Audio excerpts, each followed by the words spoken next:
to me, this has really kind of been interesting to me. So the theory is, this is going to sound wild. The theory is that Bigfoot are the masters of dogmen. So if you don't know what dogmen are, they're basically upright walking wolves. They're very man-like, but they have a lot of dog features. But they're just basically walking wolves that are very big. And I had listened to a podcast called The Confessionals with Tony Merkel, and he had a guy named Martin Groves on.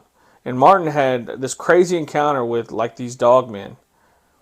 Well, then, as he was at the end of the encounter, he looks up kind of on the hill and he sees this Bigfoot, and these Bigfoot there was more than one, was directing these dogmen to do what he needed them to do. And so that kind of put me in like a kind of a weird tailspin of like a rabbit hole that I was not expecting to go down.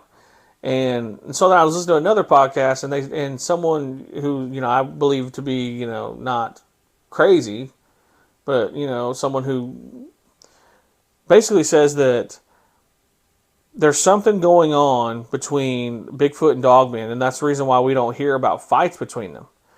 And they believe that Dogmen, they're essentially dogs for the Bigfoot, Sasquatch. And the guy was talking about different encounters where the Bigfoot was around, but the encounter started off as a Bigfoot encounter. Then it ended in a Dogman encounter. And one thing that they brought up is like basic instincts of dogs. Like dogs want to be loved by us, by humans. They're man's best friend. They want that admiration. And whether they want it or not. Now, you have some, rogue dogs who be wilding out. But, one thing I thought was just so interesting about this is that, like, these encounters, they always end up with the dogman basically escorting people out of the area.